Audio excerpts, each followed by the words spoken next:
Hi, guys, and welcome to the Wellness is Wealth podcast. What? Is it? I don't know. We just have to figure it out and see. It kind of feels like it. Doesn't it? Yeah. Well, this one is actually going to be going out on both of our podcasts. Yeah.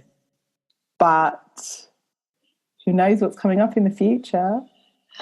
Absolutely. Actually, we kind of know what's coming up in the future, but I think that because this is so new and so fresh and so exciting in our minds, and we're really keen to get this not right as in perfect, but right as in a reflection of what occurred at our first Wellness is Wealth event on Friday, we're just a bit cautious, making sure we're putting things in place to make sure it is what we want it to be.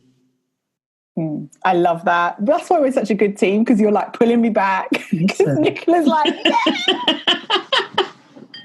Usually it's me that's like, oh my God, and I'm going to do all this stuff. But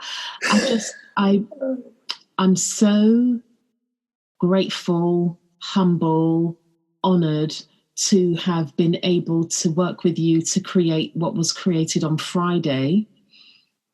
I'm really keen to honour that. Yeah. Because it was amazing. Otherwise known as Watch This Space, guys. So we wanted to do this episode of the podcast, of our podcast, to really share the beauty that was Friday night and the Wellness is Wealth event.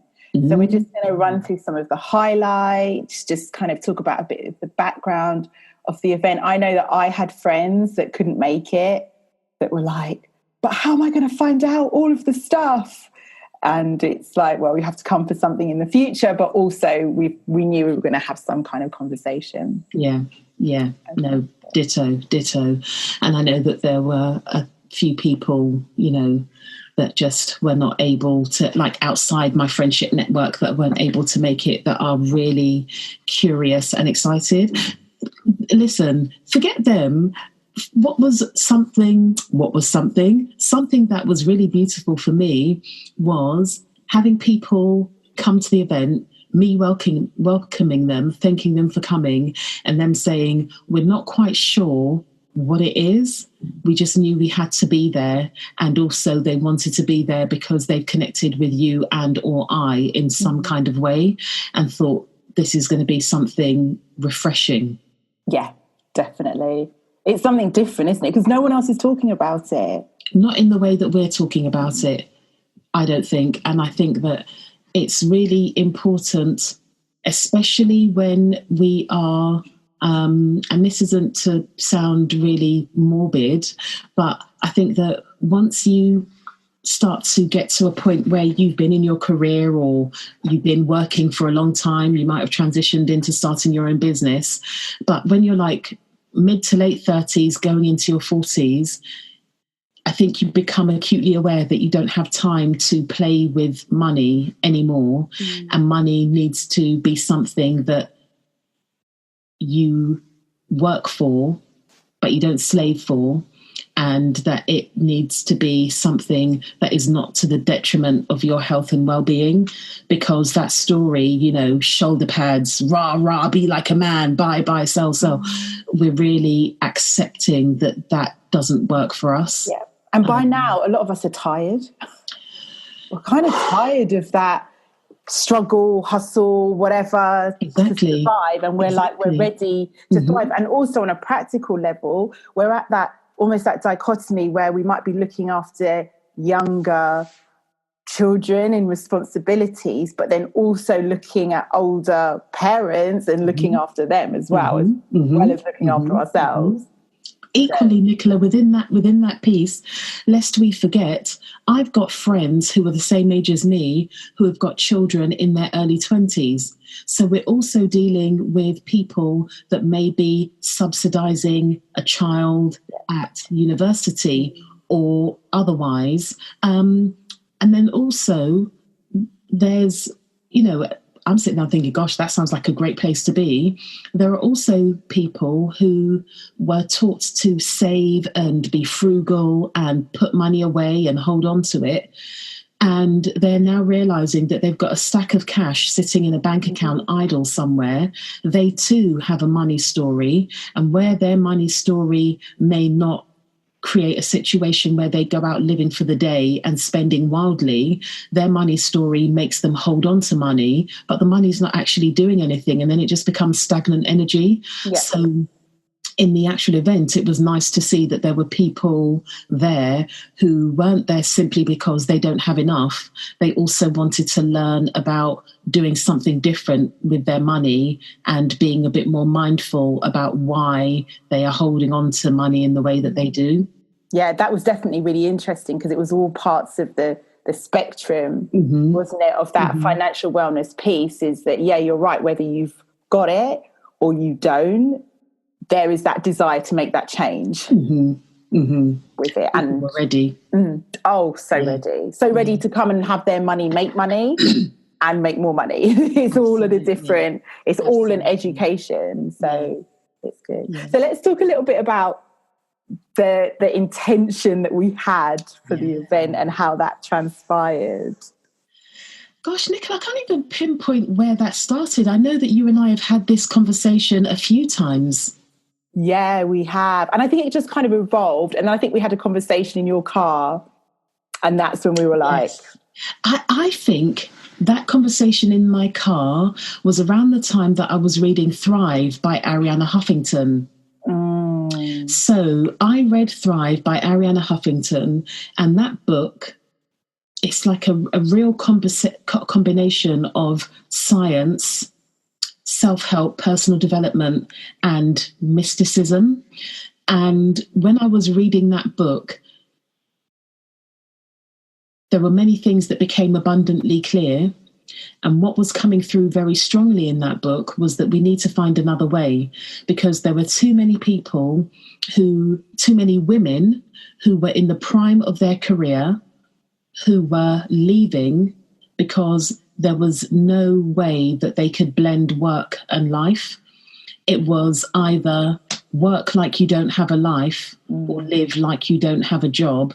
There was no in between. And there were these wildly successful women that decided to have children, and they were no longer able to continue to work because presenteeism was a big part of their work. Or there were women that were hugely successful, doing really well in business, and then they were becoming really ill with issues like with heart difficulties and diabetes. And the statistics about the diabetes were specific to women. It wasn't something that was present in men in the same way that it was in women.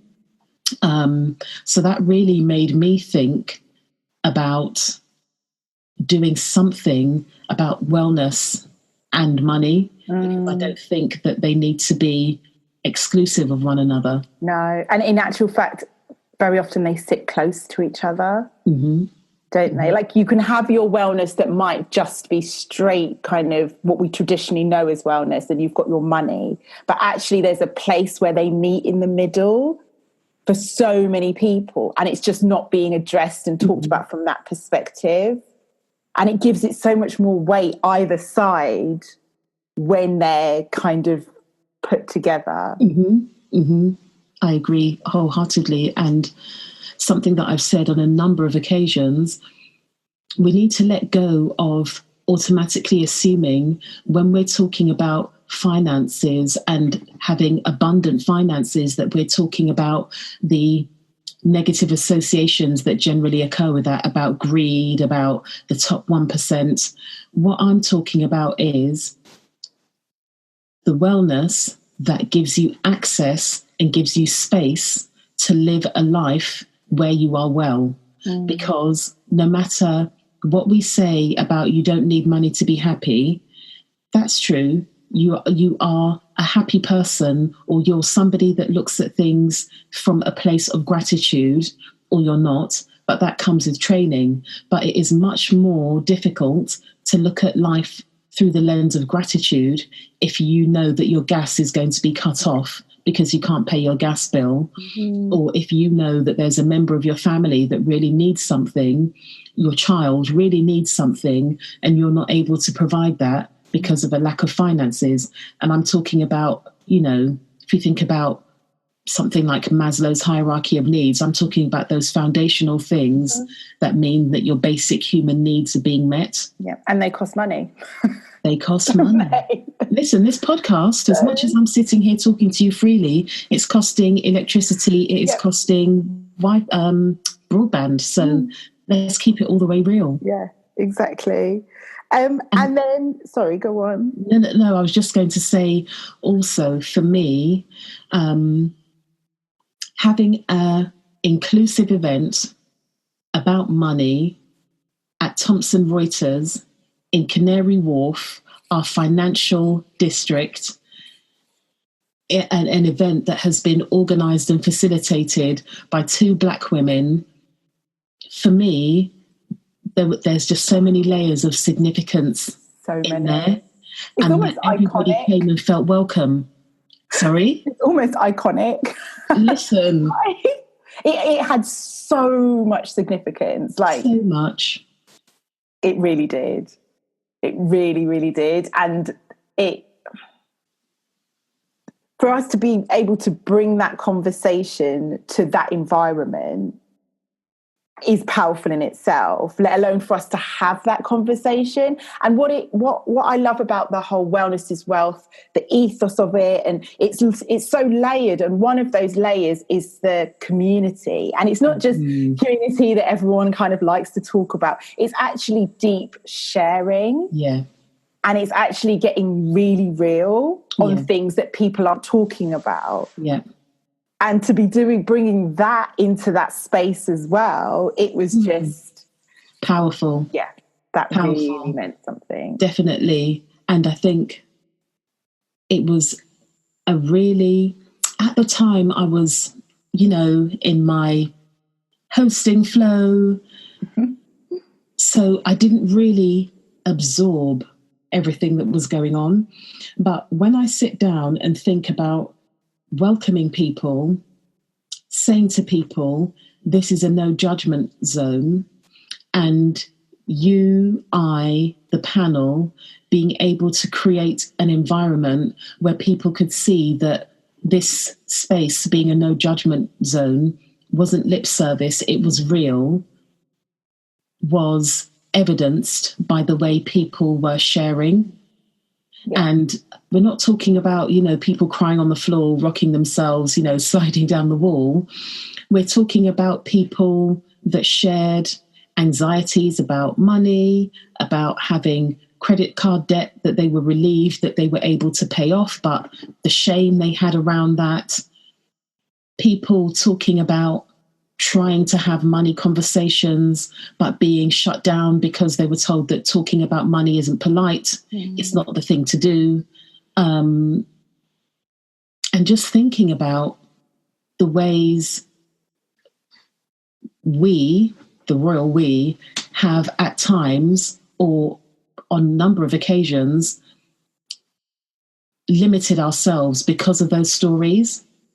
And then on the flip side, you have accounts of women who were a minority plus in their place of work because of their gender, because of their ethnic background, and whatever else was going on, being in a position where they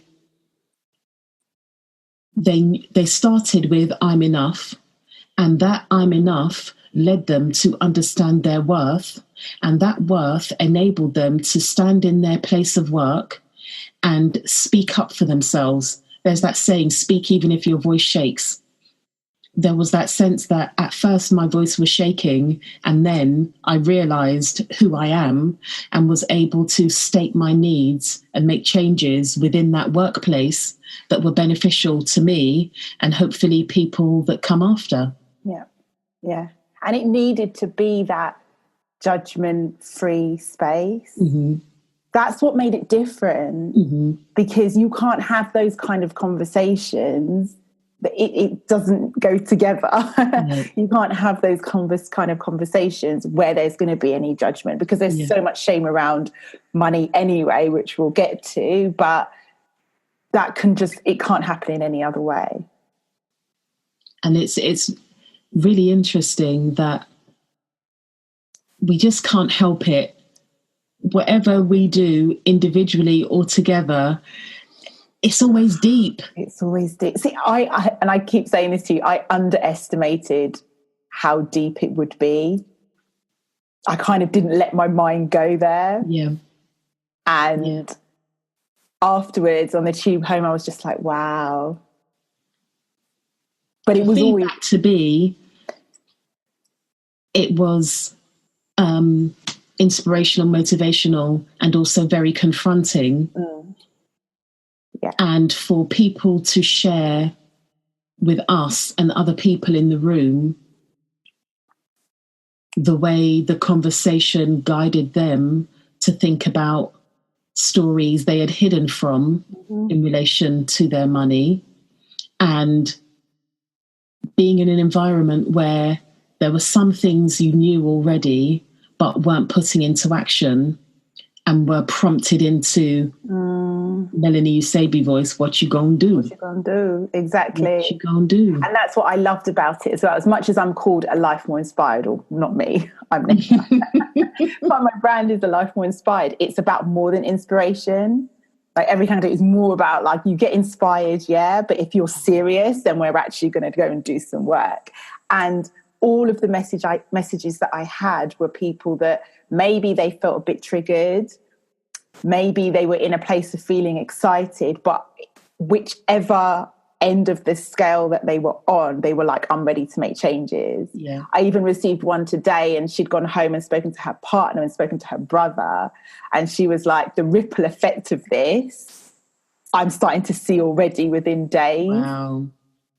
And it's like, it was that momentum and that energy that was created. It's almost like when I visualize it, I see like electricity.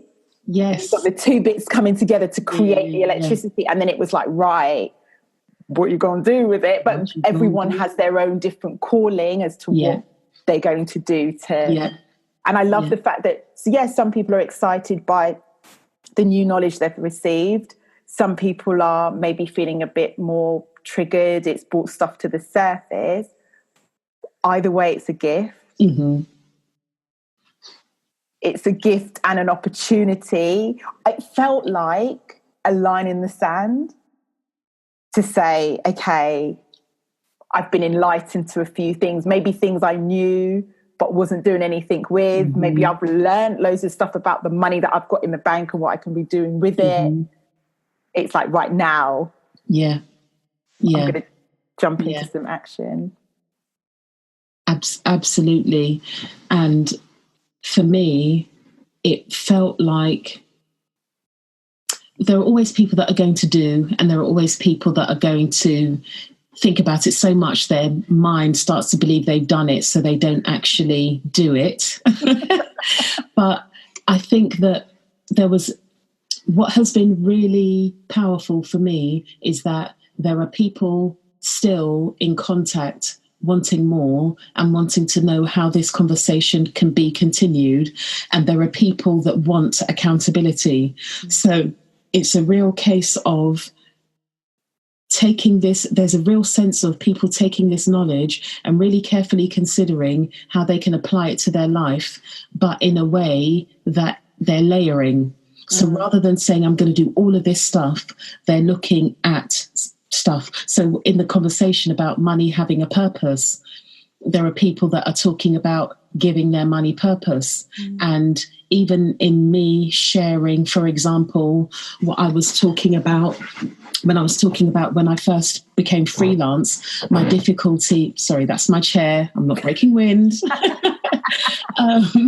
Even with me sharing about my difficulty in sending invoices when I first started freelancing, because the work I was doing as an employee was so grueling, I didn't realise how attached I'd become to that story, that earning money had to be like back-breaking hard work, taking work home, working till 3:00 in the morning, preparing reports, having such a huge amount of responsibility, that although my work, the level of responsibility was greater, but the level of grind was lower, I really struggled to believe that I was doing meaningful work because I wasn't feeling totally depleted and I wasn't being critiqued all the time.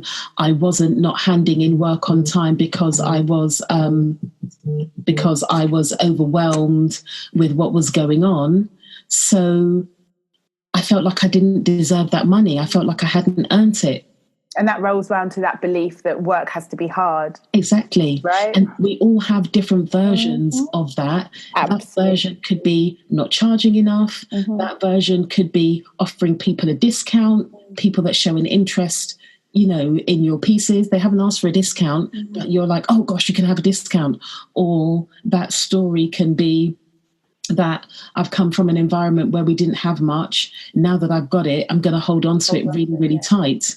And I shared that because, well, I'm happy to share it. I don't share anything that I haven't made peace with and won't make me feel really vulnerable afterwards.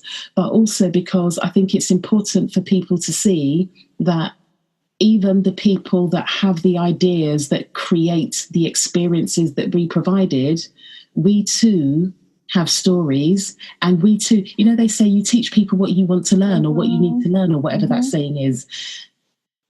There was definitely a communal learning. Absolutely. Amen to that. I have a scenario that happened to me today where I've recently raised my price on a particular offering, and someone approached me who I know through a very good friend, and she's on maternity leave.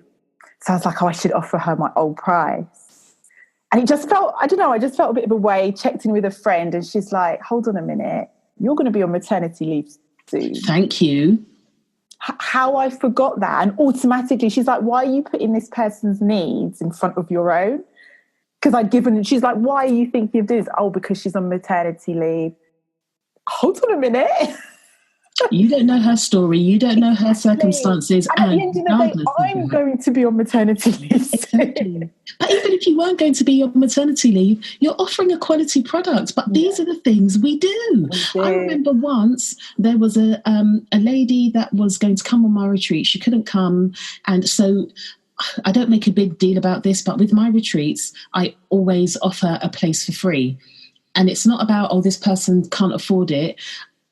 Sometimes there's just something that I see in somebody and I think you need this. So I had offered her a place at my retreat previously. She couldn't make it for whatever reason. Then she contacted me about the next retreat. And part of me was thinking, oh gosh, I've already given my gift place away now. Should I gift it to her because I've given it already and this and that? And I just thought, actually, that offer was there and then. Yeah. You've worked out your budget so that you can offer this space, you can offer this gift that you would like to give without impacting yourself.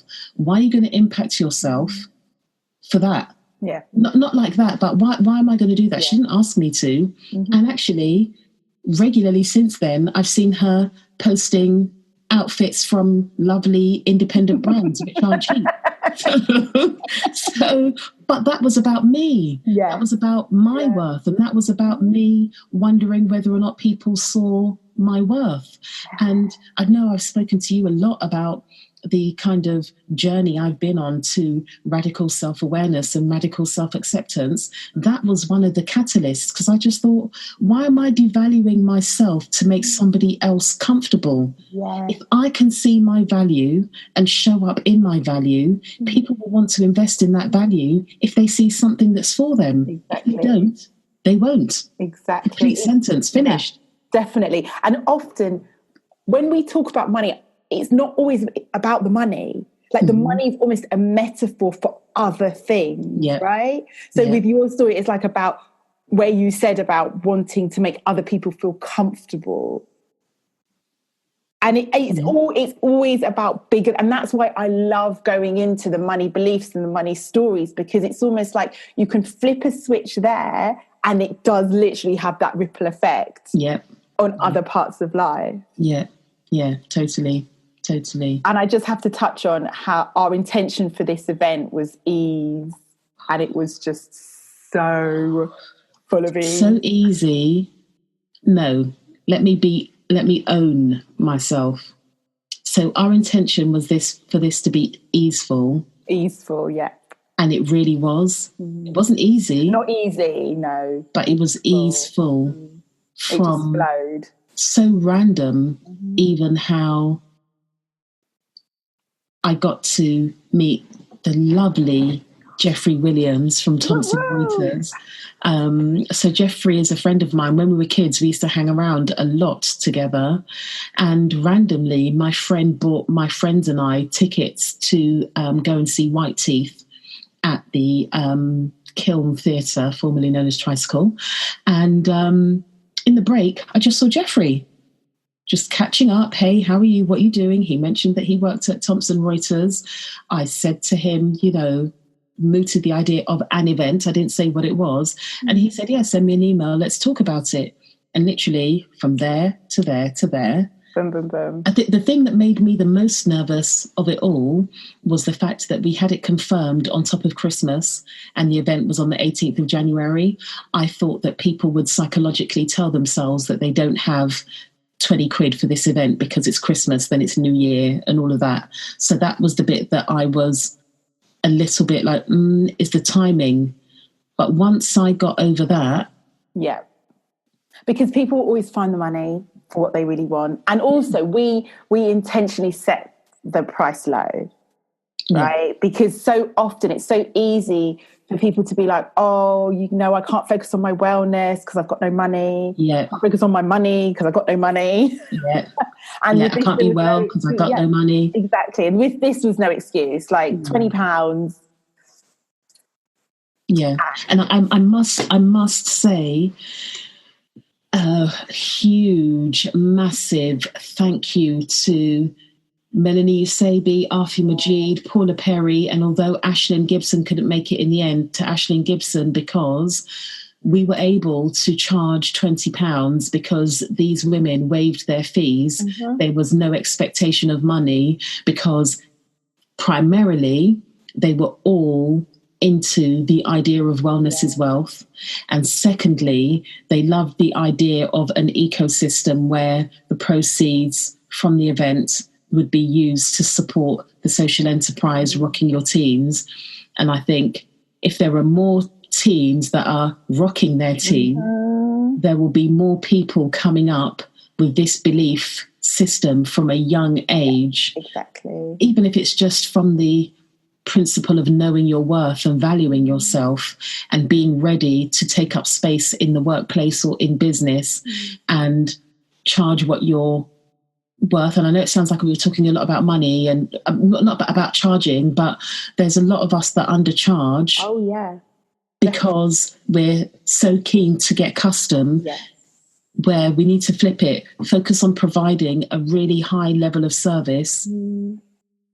And whoever it's for will come. Exactly. There's that whole piece about the earning side of things and the earning capacity, and whether it's feeling imposter syndrome and feeling like you can't go for that job or start that business or take up that kind of space. That has a whole piece as well. And Melanie touched on it in on the evening as well. But when you're charging for the transformation.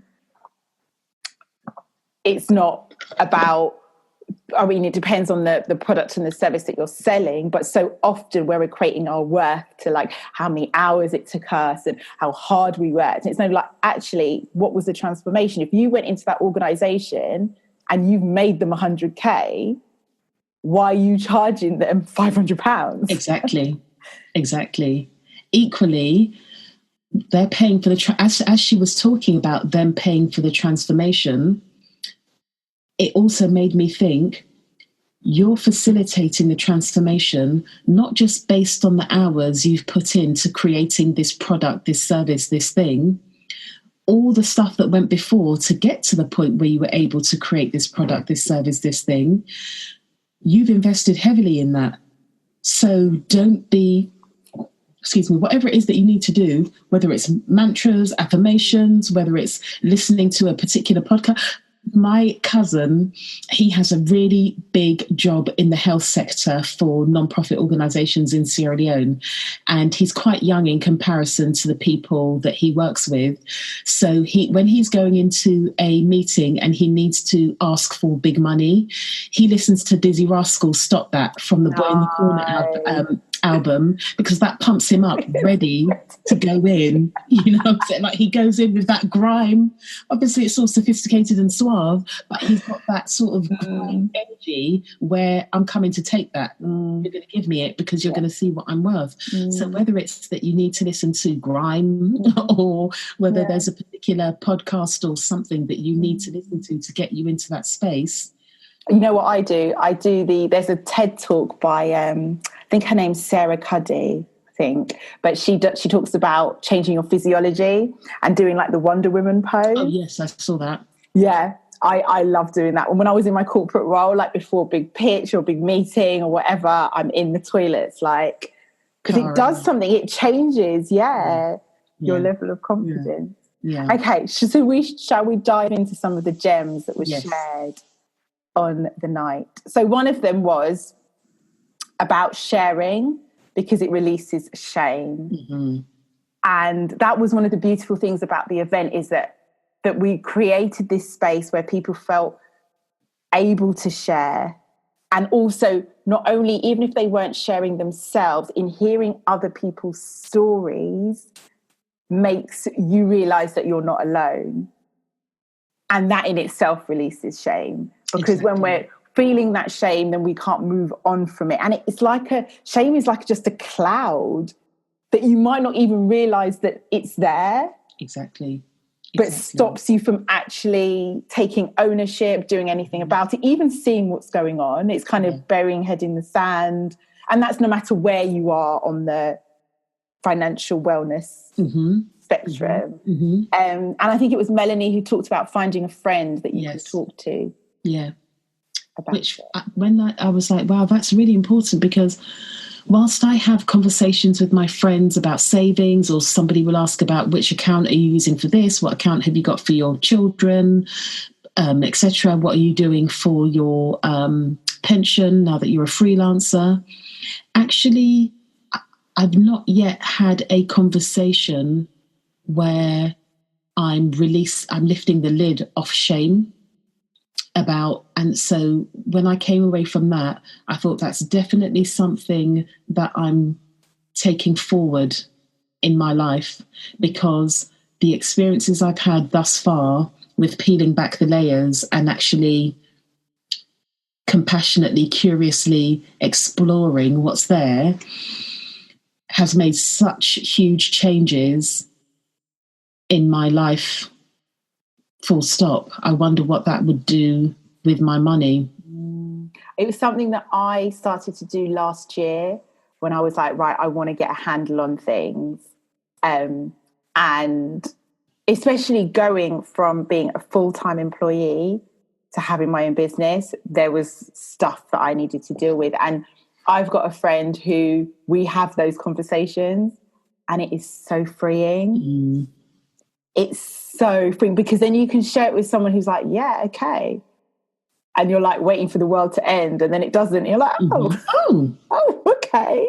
And also there's so much shame in it that, and then often people don't want to look at what the truth is. And you look at the truth and you're like, actually, it's not that bad. It's actually the flip side is they don't want to be honest because they're worried about being perceived as showing off. Yes, exactly. That's another thing. Yeah. And the more we have these conversations, the more we'll start to recondition ourselves. So there's a lot of, what's that saying? Misery likes company or needs company, for example. So we get so used to the comfort and company of misery. When somebody is joyful and when somebody does have success that they want to share, rather than seeing that for what it is, quite often people are triggered by it. So they can't celebrate somebody else's success because they're so stuck in their ego saying, but what about us? What about our money? It's not fair that would you do the work that she does to earn that, or would you invest your money in the way that she does? You're down Topshop every other week, mate. She's yeah. But you know, it's definitely having these conversations and finding a person or people that you feel safe to have these conversations with is crucial. Absolutely. And the crucial piece for me is that conversation may not necessarily be a conversation to have with your longtime girlfriends. It may be a conversation that you have with a group of friends you cultivate and nurture, like now. Yeah. It's helpful to have, like, the person that I share with is someone that's a little bit more removed. Yeah. So there's that. It's not someone that I've been friends with since childhood. Yeah. There's a little bit of the distance, although we're also incredibly close. Yeah. But then they also get it. They get the world that we're...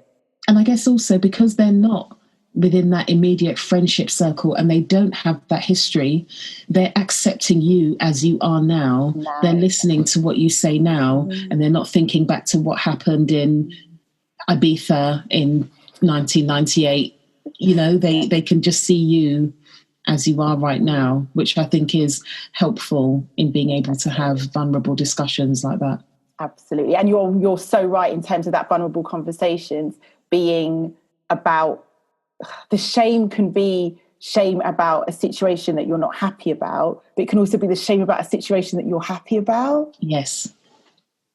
And it's like literally two sides of the same sword. Two sides of the same coin. Yeah, coin. So I've been able to have that conversation with the person as well. And it's like, oh my goodness, this stuff I'm telling you that I haven't really told anyone else because I don't want them to think certain things. Yet there's so much power in us sharing little tidbit. So one thing that we do, my husband and I, is overpay on a mortgage, right? Just a small thing, like we've always tried to overpay. Makes a big difference. Makes a difference. Even if when we first had our flat and it was like £10 a month, it makes a difference. Yeah. I know somebody that didn't realise they had paid off their mortgage because of overpaying on their mortgage. Wow. And it's so that kind of... They got, I can't remember how it happened, but it was something, whatever happened for them to get the deed from the building society, they were like... And again, that just shows you they weren't really tracking. They just knew they wanted to pay a bit more. So it was a really pleasant surprise to them that they had paid off their mortgage. Yeah. God, that's a blessing, isn't it? Yeah. It's that kind of thing. When we're not sharing, then... And I'm not I'll be honest and say I felt shame in sharing that. Yeah. I'm not sitting on a podcast today because it felt icky. It felt like, and I'm talking about overpaying someone's £10. Yeah. But then that's the thing. That is the thing. People are walking around in a state of reaction, and because they're not quite sure of where their own stuff is coming from, you simply being joyful at the fact that there are times when sometimes you pay £10 a month extra, sometimes it might be a hell of a lot more. You're not saying I'm better than you. You're sharing your truth. But because that person is feeling so lacking, automatically it becomes you're showing off. They're defensive. Their ego's bruised. Yeah. And also it then goes back to my money stories and my money beliefs about being taught about what you talk about, what you don't talk about. Yeah. But in sharing, that's how we all grow. Because we learned that from someone. You know what I mean? Like Absolutely. It's all there. And the challenges, I now look at the challenges as fertilizer, and the challenges are part of the story. They're not the story. So if you think about what fertilizer is, let's be honest, fertilizer is shit. Yeah, that's what it is. If you use it and effectively, you grow through it. If you don't use it effectively, it piles up and and you end up stinking too. But it takes a long time. when Melanie, I think it was Melanie that was, and definitely Paula talked about the practice. We need to practice. Yeah. All of these are muscles. We need to practice. We need to train them. I'm now in the position where I'm saying, actually, challenge, even mistakes, missteps, mishappenings, I can see them as what they are rather than a defining factor, because there has been, for sure, 2 years of dedicated practice before I could get to this place where even my money story, I'm like, okay, my money story is just whack, but that whackness has taught me so much moving forward that even though 360 isn't a year old yet, in terms of money coming in, it's more than businesses I've had previously that were going for like 2-3 years, because the intention is there and I'm not freezing every time something I don't like happens. Yeah, exactly. Because it's all you're evolving, isn't it? And the practice, I feel like, gets you to a certain place, and then you keep on practicing to get to the next bit.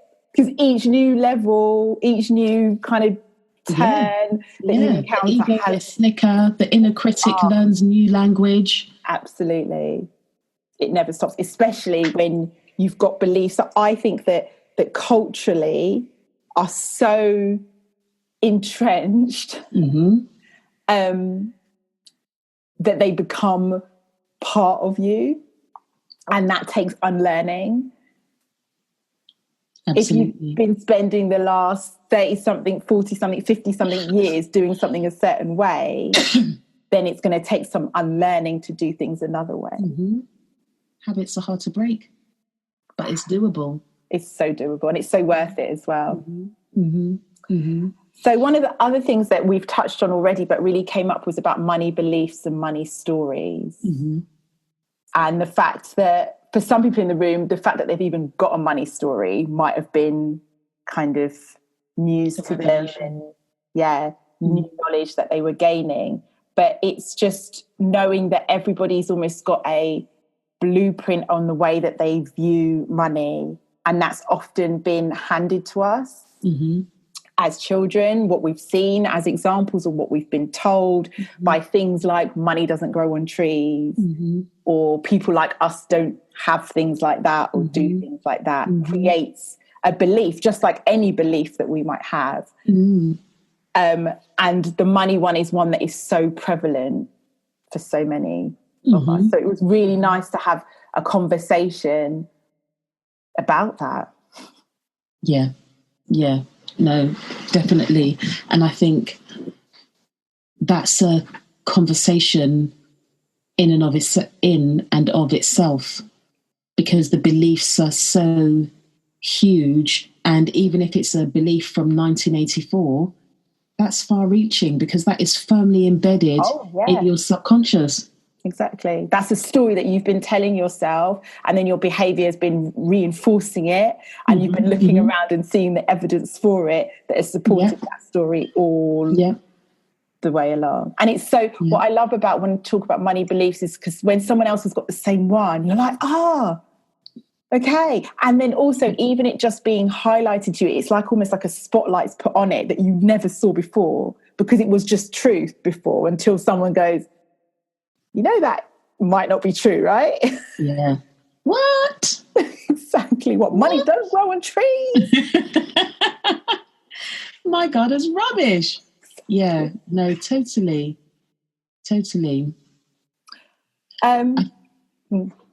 No, I was just going to say also with the money stories and money beliefs, understanding that that many of us have a money story, or actually we all have a money story or belief. Whether it's something that's been of service to us or not, we have one.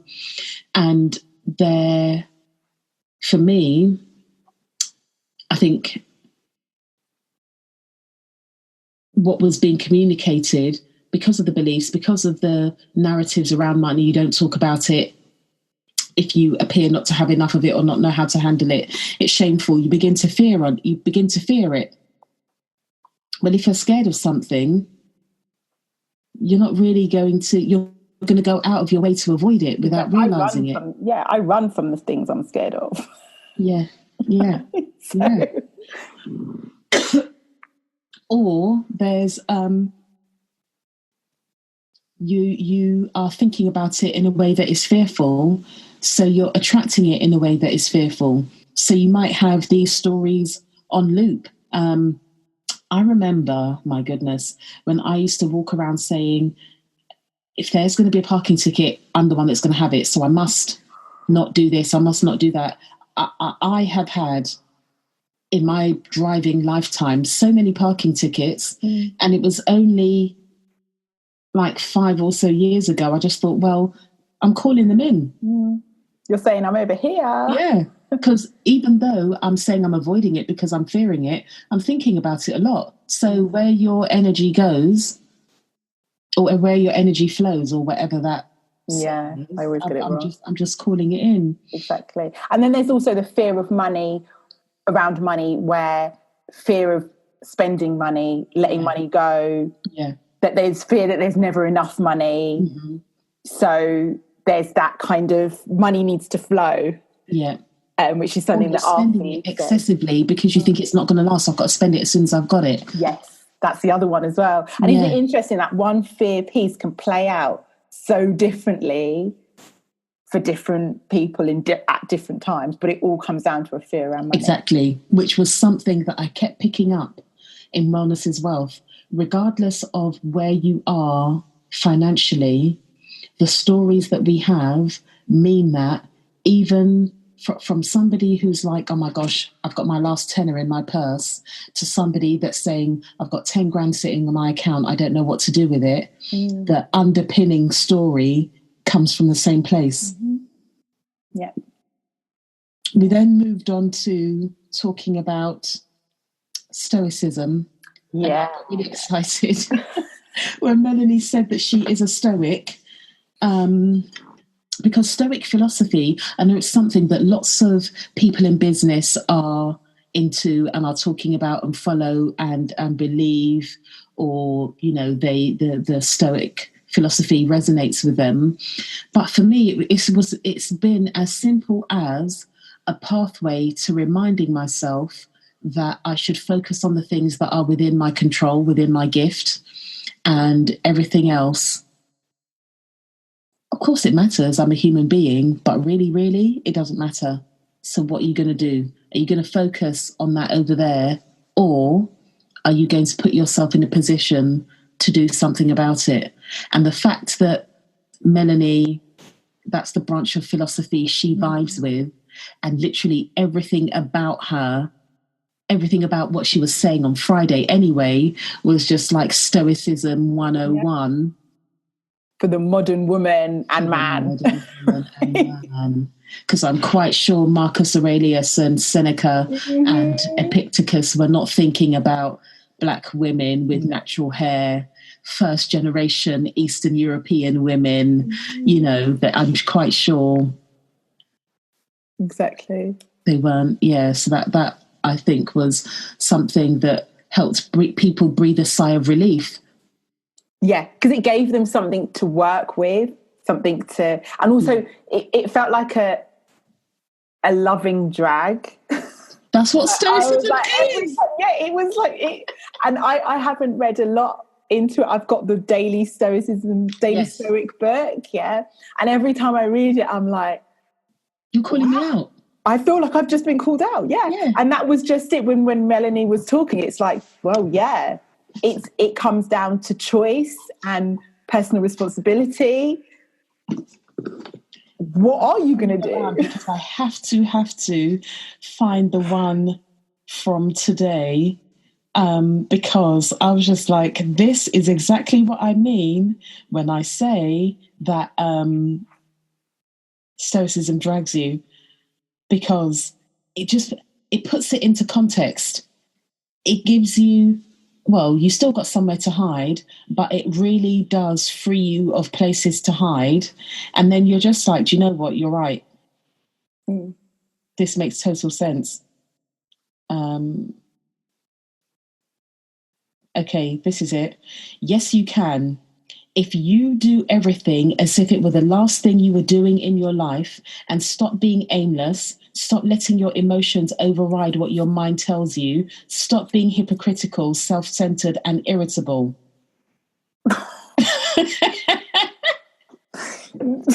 I was just like, right, is this an African dad or what? But literally, you can. Emotions aren't facts. They're not facts. If you don't feel like it, you can still do it. And it may not be to what you think is the best of your ability because you're not really feeling it, but you can still do a damn good job.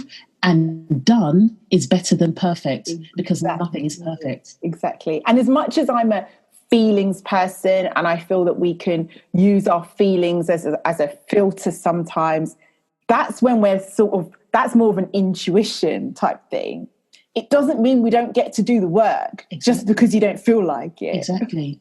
Because intuition, what you're talking about, and this is something that I'm very interested in, when you're saying, I don't feel like it, I'm not in the emotional space to do it, sometimes you have to check, are you genuinely in the emotional space where you can't do it, or is it your ego? Because intuition, ego can be a bit of a shapeshifter, and what you think is intuitive is actually not. It's your inner child stomping around. So you've got to be careful with that one. And back to Melanie and what she was saying, when she was talking about people talking a lot, people texting and tweeting and whatnot a lot, and then people saying, right, I'm starting a business, so I'm going to go and join this members club. Yes. I just thought, I feel attacked.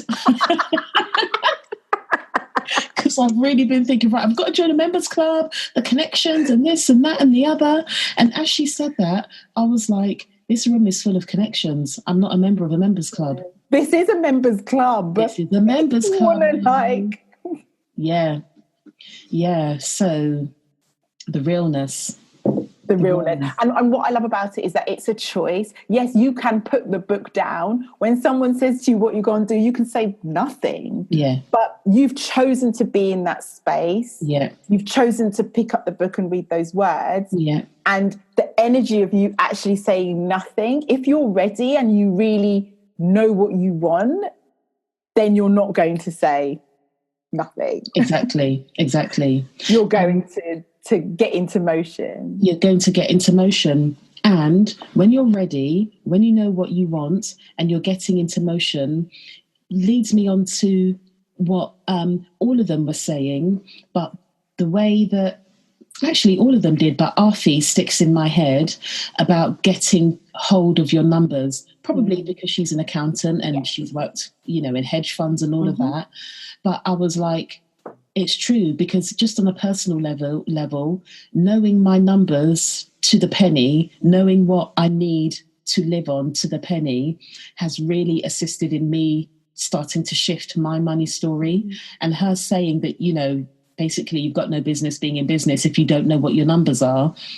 I think that there are lots of us that kind of have this attitude, because it's our own thing, because we're not answering to anybody. As long as I do the work and I'm generating the money, then that's fine.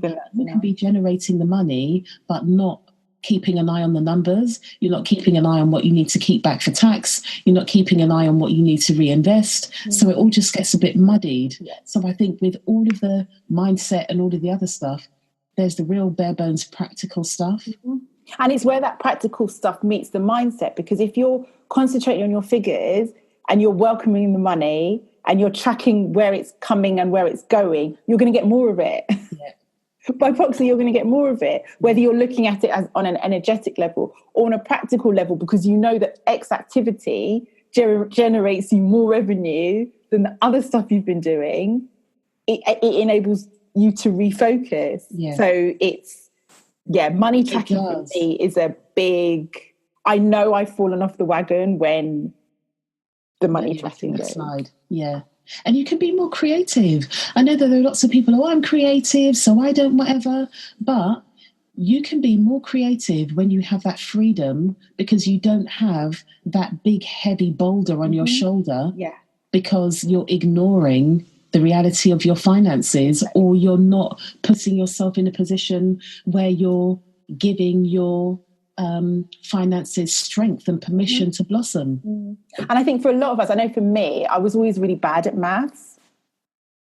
So that became a story. Exactly. I'm not good at maths, Exactly. which then transpired after I didn't have to do maths as part of formal education. I'm no good with numbers. Yeah. I never thought I always thought I was good with money, and I've been good with money, but not with the numbers. Yeah. So it rolls around to starting your own business now, and it's numbers. Mm-hmm.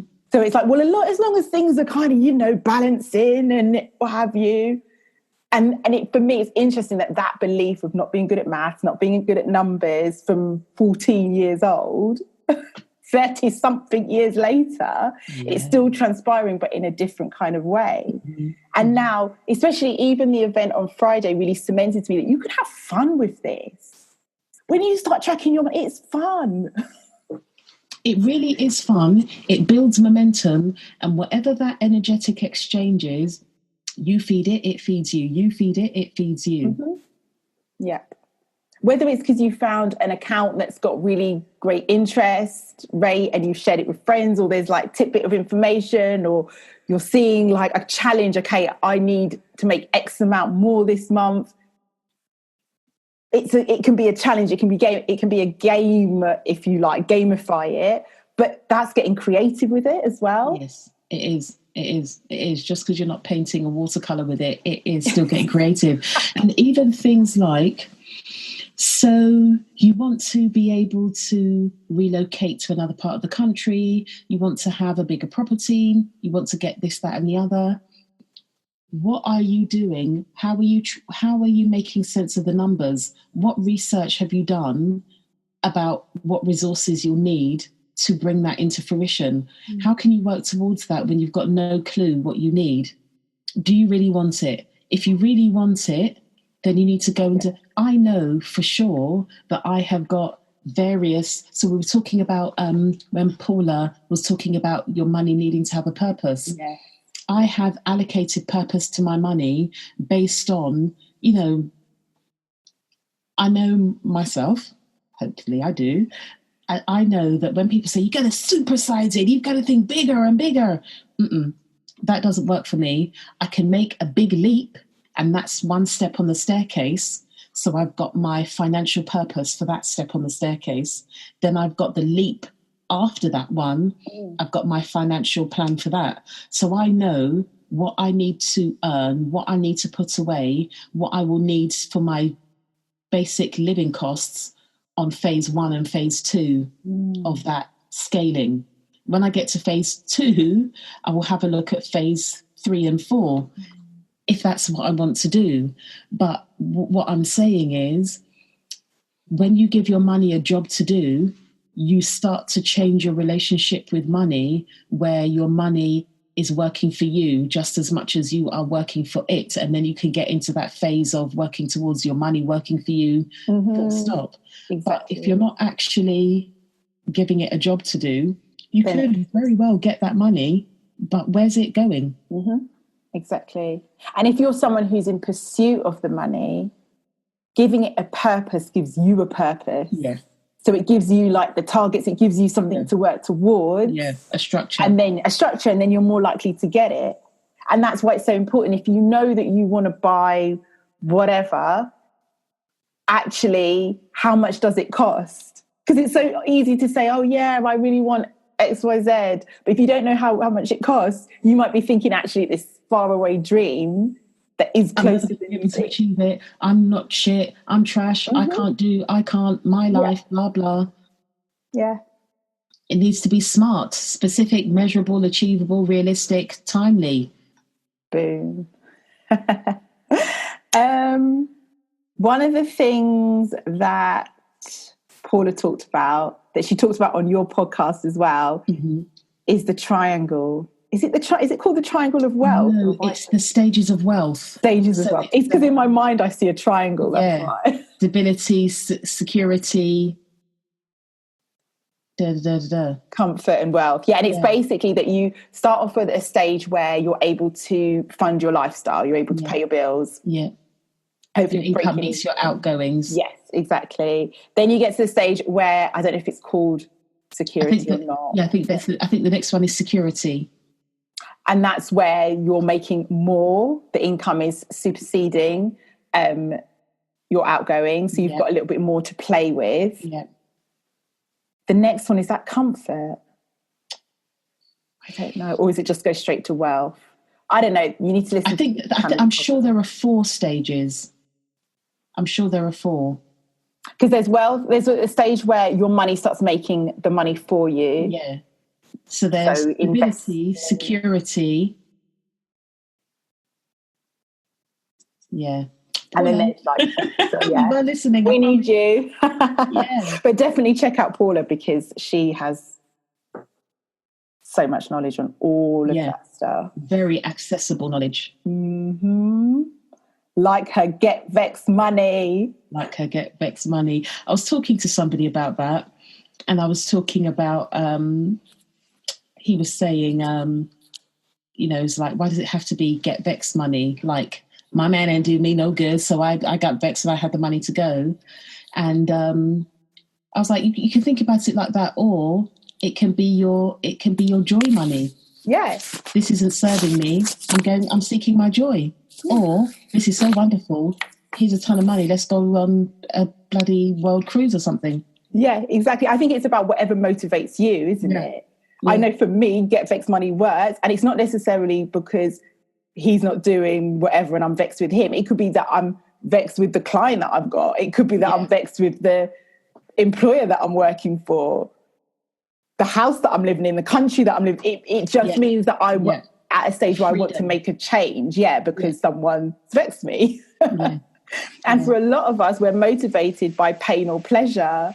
Yes. And for many of us, we fall on the pain scale. Yeah. So things need to get till they hurt and they sting in order to motivate us to make that change. So if Get Vex Money works for you, if Get Joy Money, I think it worked for a number of women in that room, because I remember the reaction was like, yes. Mm-hmm. And even the Get Vex Money, even if as you're saying that, actually, when you think about it from the perspective of work, employment, and how we earn money, if you have a little cushion or a huge cushion, and you're in a position where your work is no longer serving you, you give yourself the freedom and the access to be able to do something about that, unlike a lot of us who will have to stick it out until we find something else, or simultaneously start a side gig and work on that side gig full-time outside our full-time work so that we can leave the full-time work. Exactly. So your Get Vex Money is so you can find your joy, right?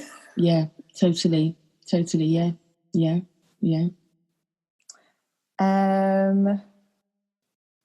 I really liked this one about knowing when to step back and when to step forward. Important. Because some of us are tired,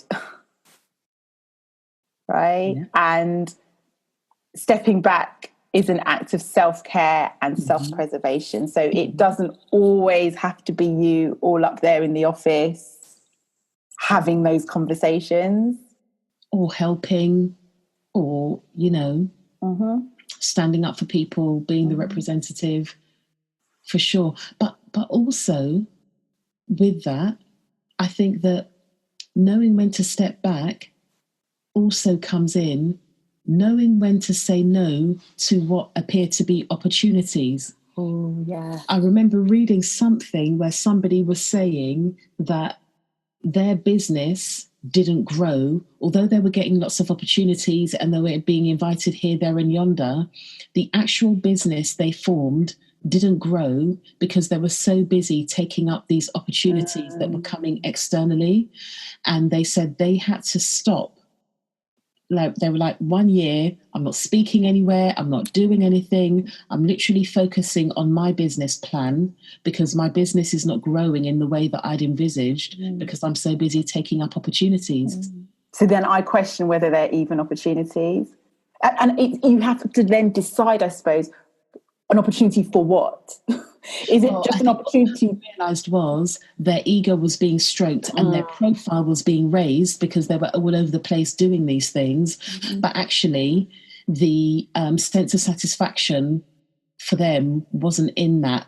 It was nice at first. It was nice to be recognised, but they knew that their sense of satisfaction would be in developing the business they'd set out to do. And I suppose that's where it's like you can have an opportunity, say if it's to do a speaking gig or feature in a book or whatever, it's an opportunity to do that thing. But if it's not leading you to whatever your goal is and your vision is, then it's not an opportunity for you to grow your business. No. So it's deciding what the opportunities are for you to get what it is that you want, not just the... Absolutely.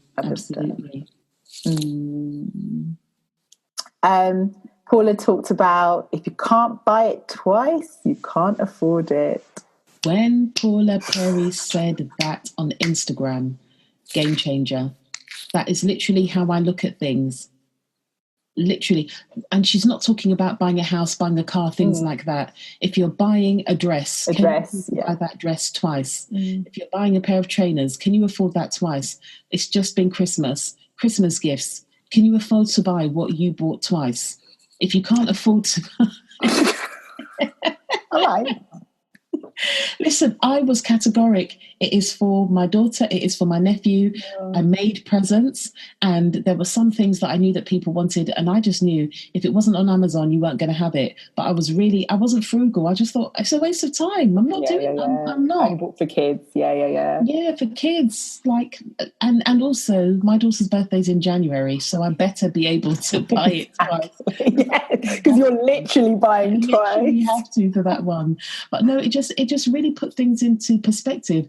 So even with things like, with the clothing element of 360, which I'm winding down, people, it will no longer exist in the not too distant future. With the concept from Paula about if you can't afford to buy it twice, can you afford to buy it? It meant that I wasn't buying so many bargains, which meant bargains in inverted commas, which meant that I had invested in better quality pieces that I can wear over and over and over and over again for years, unlike if I bought something that was the latest offering in Topshop or whatever. Yeah, that would last like 2 minutes. Yeah. And it may not, but this... I'm investing more in pieces that are timeless. So in the long run, I'm not spending as much. Yeah.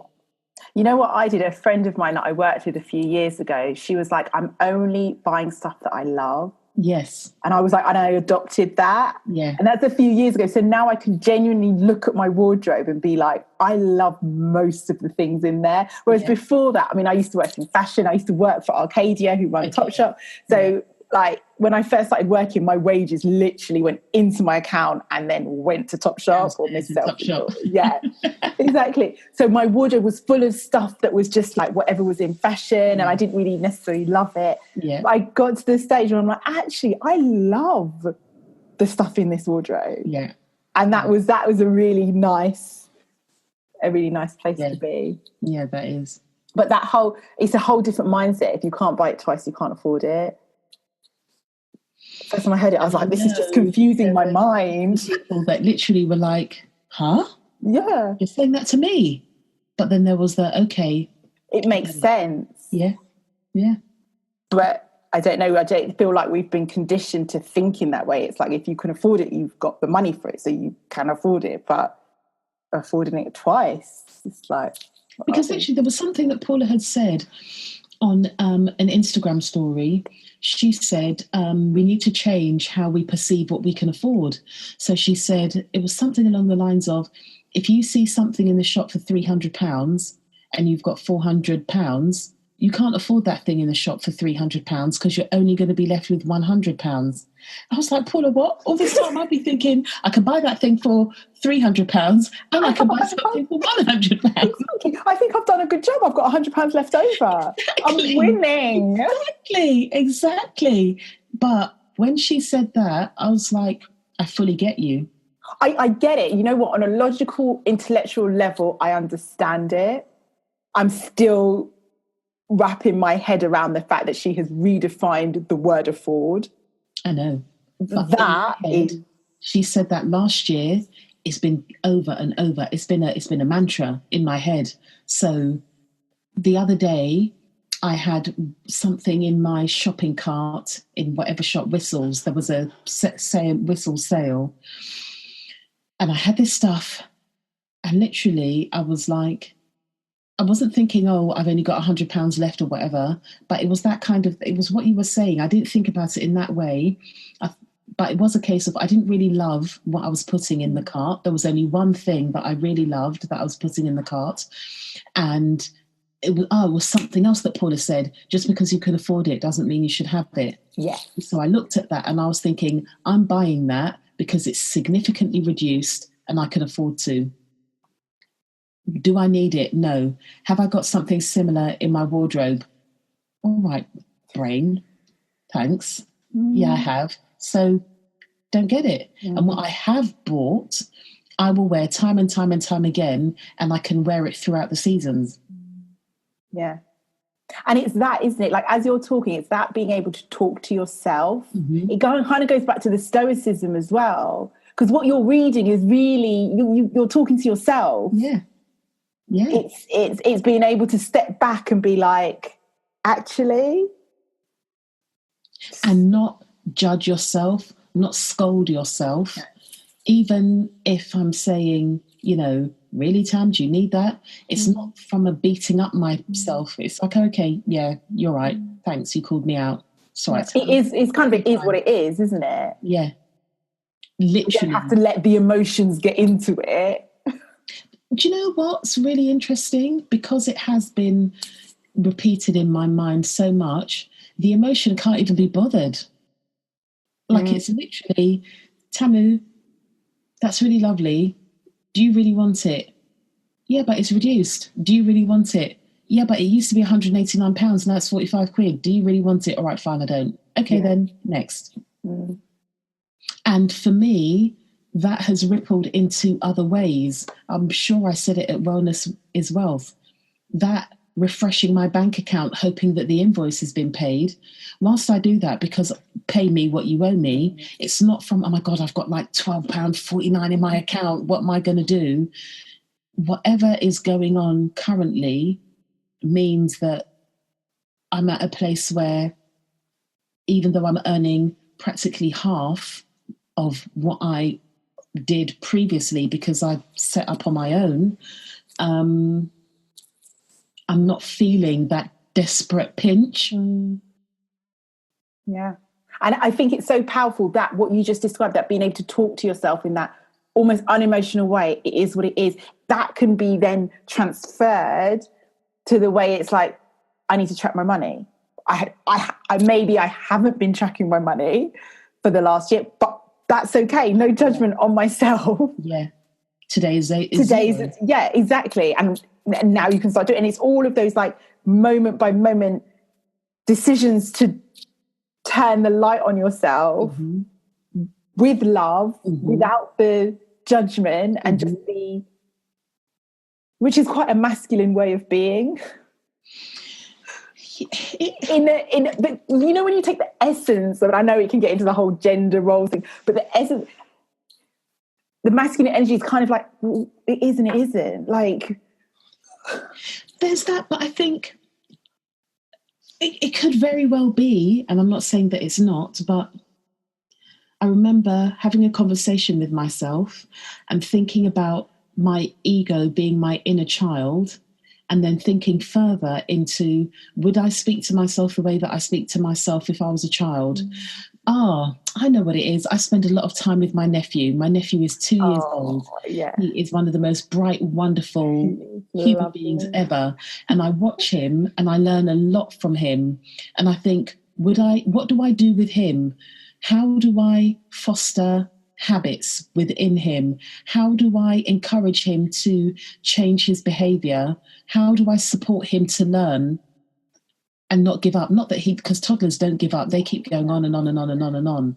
So I literally just had a moment. I thought, right, that's it. I'm parenting myself. The way that I nurture and care for children, I'm nurturing and caring for myself in that way.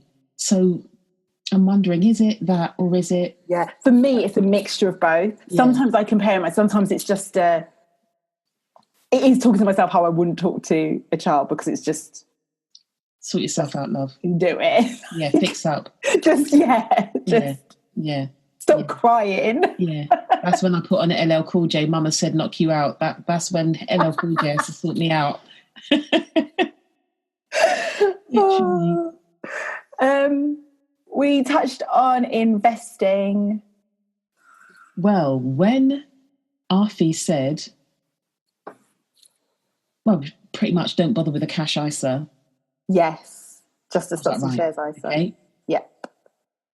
And because it's a long-term savings investment, the risk is worth it for me. I don't know about anybody else, rather than a paltry amount. I suppose that's where you have to decide what works for you. What works for you, isn't it? And even if you're going to go actually investing in the stock market, it's like, well, what can you afford to lose? Yes. Isn't it? So you've got and I'm sure Paula's got some kind of tool or workshop that breaks all of this down. But there'll be some. Think Melanie does, actually. I think. Oh, does she as well? Okay. I think so.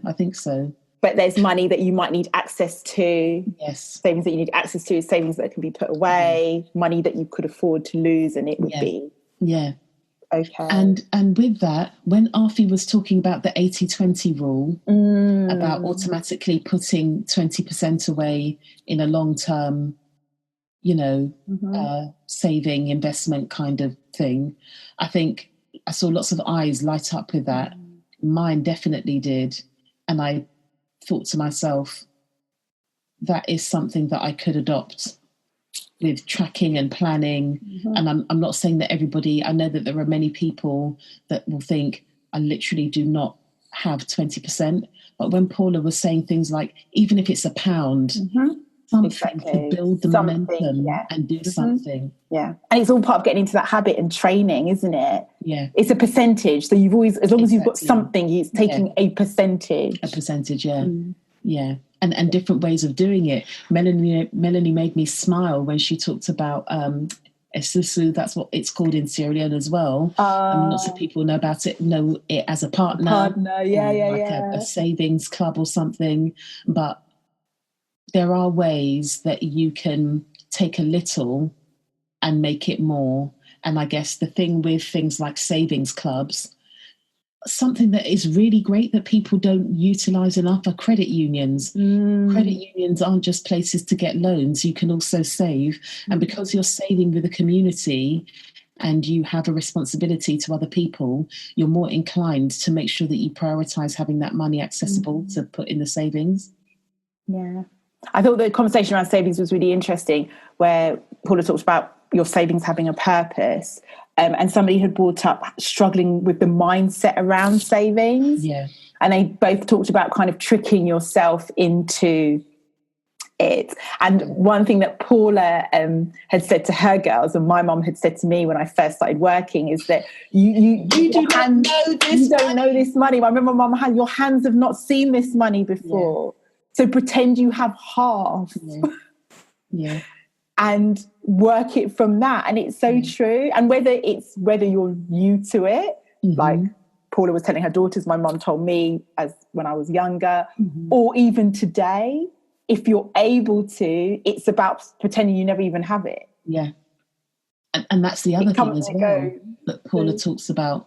When you have an increase in income, an increase of wealth, trying to still live within the financial bracket you did previously. So then that extra money becomes a surplus rather than scaling up your life to match your money. Yeah. Because I think about the podcast chat I had with Paula, and I was reading something in some Sunday newspaper or something where there was a couple where their household income was 180 grand a year. And because they kept increasing their life according to their money, can you imagine? They earned the best of £200,000 and they were maxed out on credit cards, maxed out to everything. And they literally would have the week before payday, they would literally be in their outside their overdraft. Wow. literally because every time they had an increment, they would making these upgrades to upgrade. So they went from a 3-bedroom house to a 5-bedroom house. Actually, the 3-bedroom house was ample space. And also it was about living the lifestyle, presenting the lifestyle. Yes. Yeah. Which is loaded back into beliefs and stories exactly. and things, isn't it? Exactly. Not living within your means. Yeah, and that's it. I've listened to lots of podcasts with lots of hugely successful people, and when it comes to money, even when they are living a lavish lifestyle, they are still living well below their means. Yeah, that's the key. And also, when you can pinpoint your happiness in other ways, then you don't always need it to come from the things that the money necessarily funds. Yeah. Because you've got more space. Yes, exactly. So that was it. That was a roundup of Wellness is Wealth. Oh, and we have to also add that the event finished at 9:00, and we were wandering around Canary Wharf trying to find somewhere to go for a drink because people didn't want to go home. Yes. It was just like, okay, guys, we really, but that was really lovely because that's just a testament to the vibe of the evening and the connections that were made and the conversations that were being had. People weren't ready yet to stop the conversations. Yeah, exactly. Beautiful, beautiful event. Yeah. So a big thank you to Jeffrey for the space. Absolutely. And for our panelists. And we just want to shout out how our panelists and how you can possibly go further with it. It's kind of like no matter where you are within your financial wealth and how you're feeling about it in your situation, there is something for you. Yeah. Do you want to start with yours, Tammy? Me, myself, and I. Yeah. If people are in a certain position, what you've got for? Well, what I have is... Here's one I made earlier. What I am acutely aware of is that a lot of the things that we talk about and a lot of the suggestions are made are wonderful, but there's a piece before that. And I mentioned it earlier on. I was talking about radical self-awareness, radical self-acceptance, because I think that it is very difficult for you to access tools, work, experiences that will assist you to level up if you're not aware of yourself and you're not accepting yourself. If you're denying parts of yourself, you're not going to be able to do the work that's necessary to address or work with all of the areas of yourself. I just don't think that you're able to be in the headspace needed to not just make changes, but sustain them and realize that they are little habits that you layer and build every day. So I haven't got the date sorted yet, but I am going to be offering a radical self-acceptance, the pathway to everyday joy, online workshop. I just need to work out when that will be. And also my day retreats are a space where you're really able to connect with yourself and what makes you tick. And again, that falls into the self-awareness, self-acceptance piece. So my next day retreat is on the 9th of February, and that got sold out in November. Thank you, God. Feeling very blessed about that. The next one is going to be on the 4th of May. Details yet to be confirmed, but if you would like to know more, there are links in the show notes so you can contact me and we can have a conversation in some way, shape or form. Cool. Okay, and so for those of you who feel like you've got a basic understanding of the knowledge of what you need to be doing, you're not saying that you know everything, but there's some stuff that you know that you really need to be doing and you're still not doing it. And that could be from bringing in the money in the first first place and earning the money that you want to earn, right through to what to do with it once it comes in. You've got the info, but the action isn't following, then that is what I work on within my creative mentoring. So whether it's one-to-one or mastermind, or a little community that I'm going to be developing very soon, that's what that's all about. That's what it's all about, getting you out of your own way and actually getting you focused on doing, especially if you've got a creative business or brand that you're wanting to do that within. So that is me. Lovely. Okay.